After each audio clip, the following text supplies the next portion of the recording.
ஆண்டவராகிய இயேசு கிறிஸ்துவின் நாமத்தில் காலை வாழ்த்துக்கள். இன்றைய மன்னா, போன வருஷத்து பழைய தானியத்தை சாப்பிட்டு புதிய தானியத்துக்கு இடம் உண்டாகும்படி பழையதை கழித்து விலக்குவீர்கள். லேவியராகம் 26:10. எத்தனை ஆணித்தரமான வாழ்க்கை பாருங்க. வசனங்கள், வாக்கு தத்தங்கள் நமக்கு சொல்லப்பட்டிருக்கிறது. இதில் என்ன அப்படின்னு சொல்லும்போது, மோசையின் ஆகமங்கள் தான். மோசை ஜனங்களை பார்த்து சொல்கிற காரியங்கள்லாம் இதில் எழுதப்பட்டிருக்கிறது. பார்த்திங்கன்னா இந்த இடத்துல பாருங்க, போன வருஷத்து பழைய தானியத்தை சாப்பிட்டு புதிய தானியம் உண்டாகும்படி, தானியத்துக்கு இடம் உண்டாகும்படி பழையதை விலக்குவீர்கள் அப்படின்னு சொல்லப்படுறது. பழசெல்லாம் நீங்கள் விலக்கிடுங்க, அப்போ நான் உங்கள் நடுவில் உன் வாசஸ்தலத்தை ஸ்தாபிப்பேன். என் ஆத்துமா உங்களை அரோசிப்பதில்லை. நான் உங்கள் நடுவில் உலாவி உங்கள் தேவனாய் இருப்பேன், நீங்கள் என் ஜனமாய் இருப்பீர்கள் சொல்லி ஆண்டவர் மோசையின் மூலமாக அழகாக வெளிப்படுத்துகிற காரியங்களை பார்க்குங்க.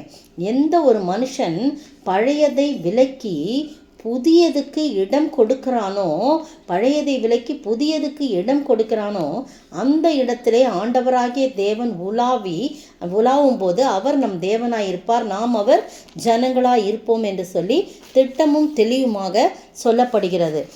இந்த 31 தினங்களை நாங்கள் இந்த வருஷத்தில் கடைசி மாதம் கடைசி நாளை கடந்து வரும்படியாக கர்த்தர் கிருபை செய்திருக்கிறார்.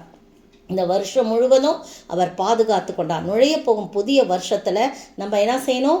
பழையதெல்லாம் விளக்கணும். என்ன பழையது புதியது அப்படின்னு சொல்லும்போது 1 கொரிந்தியர் 5:7 பார்த்தீங்கன்னா 1 கொரிந்தியர் 5:7 விதமாக சொல்லப்பட்டிருக்கிறது.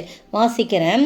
அங்கே, ஆகையால் நீங்கள் புளிப்பில்லாதவர்களாய் இருக்கிறபடியே புதிதாய் பிசைந்த மாவாய் இருக்கும்படிக்கு பழைய புளித்த மாவை புறம்பே கழித்து போடுங்கள்.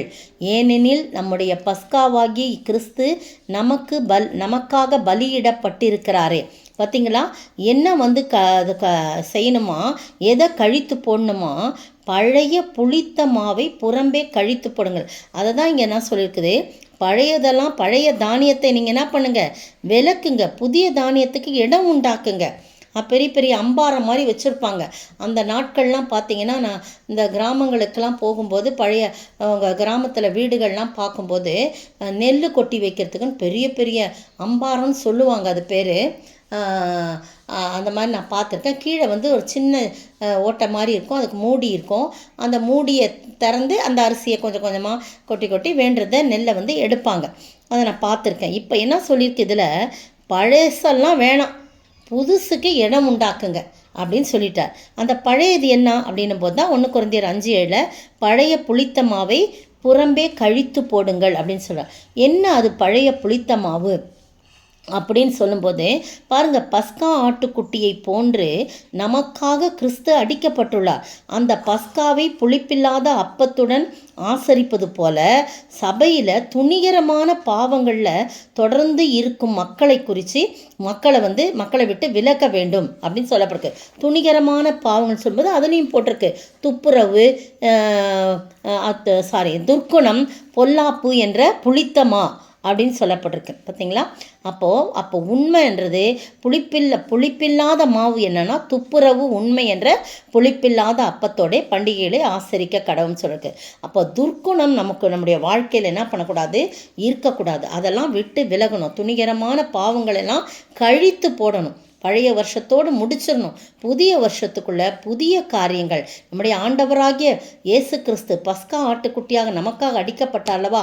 அவரை நாம் ஏற்றுக்கொண்டு அவருக்கு இடம் உண்டாகும்படி பழைய காரியங்கள், துர்க்குணங்கள்லாம் நம்ம விட்டு விலக்க வேண்டும் என்று சொல்லி போடப்பட்டிருக்கு. மத்தேயு 22 அதிகாரத்தில் அங்கே பாருங்கள், மத்தேயு 22 அங்கே ஒரு காரியம் சொல்கிறாரு. ஏசப்பா தான் சொல்கிறாரு.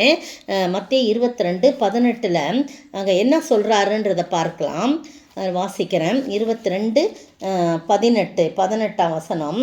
அங்கே, இயேசு அவர்கள் துர்க்குணத்தை அறிந்து, மாயக்காரரே, நீங்கள் என்னை ஏன் சோதிக்கிறீர்கள்? என்னை விட்டு விலகி போங்கள்லாம் சொல்கிறார். பாருங்கள் என்ன அப்படின்போது, அவங்க ஆண்டவரை சோதிக்கும்படி, பேச்சில் அகப்படுத்தும்படி பரிசேயர்லாம் என்ன சொல்கிறாங்க, இந்த இதெல்லாம் கொடுக்குறாங்க. ராயனுக்கு வரி கொடுக்கறது நியாயமோ அல்லவோ, அதை எங்களுக்கு சொல்லும் என்று கேட்குறாங்க. அப்போ இயேசு சொல்கிறாரு, அவர்கள் துர்க்குணத்தை அறிந்து. ஏன்னா ராயனுக்கு வரி கொடுக்கலாம் ஏதாவது சொன்னோம்னா அதுலேருந்து அவங்களுக்கு பிரச்சனை, இவருக்கு பிரச்சனை உண்டாக்கும்னு சொல்லிட்டு அவரை சோதிக்கும்படி இப்படி சொல்கிறாங்க. அப்போ இயேசு சொல்கிறாரு, அவர்கள் துர்க்குணத்தை அறிந்து, மாயக்காரரே நீங்கள் என்னை ஏன் சோதிக்கிறீர்கள்? வரிக்காசை எனக்கு காண்பியுங்கள் என்றார். உடனே அவங்க ஒரு பணத்தை அவரிடத்தில் கொண்டு வந்தார்கள். அப்பொழுது அவர், இந்த சுரூபமும் மேலெழுத்தும் யாருடையது என்று கேட்டார். ராயனுடையது என்றார்கள். அதற்கு அவர், அப்படியானால் ராயனுடையதே ராயனுக்கும் தேவனுடையதை தேவனுக்கும் செலுத்துங்கள் என்றான். அவங்க அதை கேட்டு ஆச்சரியப்பட்டு அவரை விட்டு போய்விட்டார்கள்.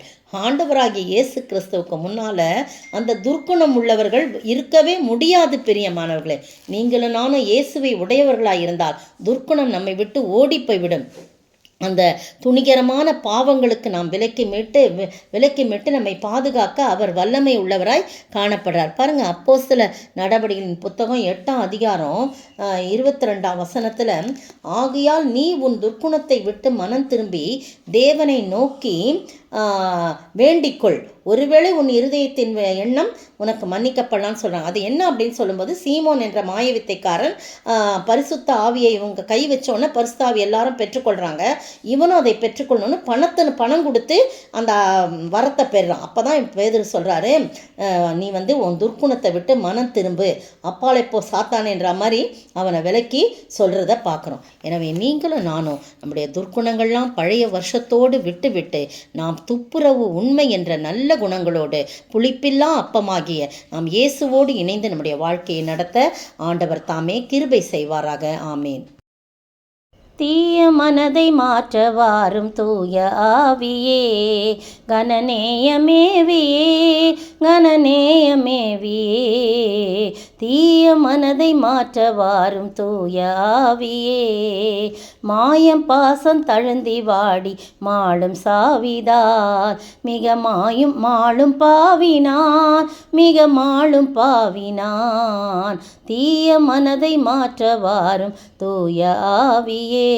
ஸ்தோத்திரிக்கிற ஆண்டவரே, துதிக்கிற ராஜா, தீய குணம் துர்க்குணம் போன்ற ஆண்டவரே தகப்பனே, இதோ கர்த்தாவே, தீய குணங்கள் எங்களிலிருந்து காணப்படும் என்றால் எல்லாவற்றையும் நாங்கள் விலக்கி ஆண்டவரே உமக்கு பிரியமாய் காணப்பட நீர் உதவி செய்ய வேணுமாய் செபிக்கிறப்பா. ஸ்தோத்தரிக்கிறோம், துதிக்கிற ராஜா. அந்த பழைய மாவாகிய துர்க்குணம் பொல்லாப்பு என்ற எல்லா அசுத்தமான துணிகரமான பாவங்களுக்கு விலக்கி மீட்டு ஆண்டவரே லேவியராமத்தில் சொல்லப்பட்டதன்படி புதிய தானியத்துக்கு இடம் உண்டாகும்படி பழைய தானியத்தை விலக்குங்கள் என்று சொன்னீங்களே. இந்த பழைய வருஷத்தோடு எல்லாவற்றையும் விலக்கி புதிய வருஷத்துக்குள் நாங்கள் பிரவேசிக்க நீர் கிருபை செய்ய வேண்டுமாய் ஜெபிக்கிறோம். இந்த மாதம் முழுவதும் ஆனந்தம், களிப்பு, மகிழ்ச்சி, சந்தோஷம் என்று தியானித்தோம். இந்த கடைசி நாளிலே இப்படிப்பட்ட காரியங்களை தியானிக்கும்படியாக நீ செய்த கிருபைக்காய் ஸ்தோத்திரம். ஆசீர்வதிங்க, காத்துக்கொள்ளுங்க. இயேசுவின் நாமத்தில் பிதாவே, ஆமேன். நேற்றைய பதில், இதோ 2 பர்வதங்களின் நடுவாக புறப்பட்டு வருகிற 4 ரதங்களை கண்டேன். சகரியா 6:1.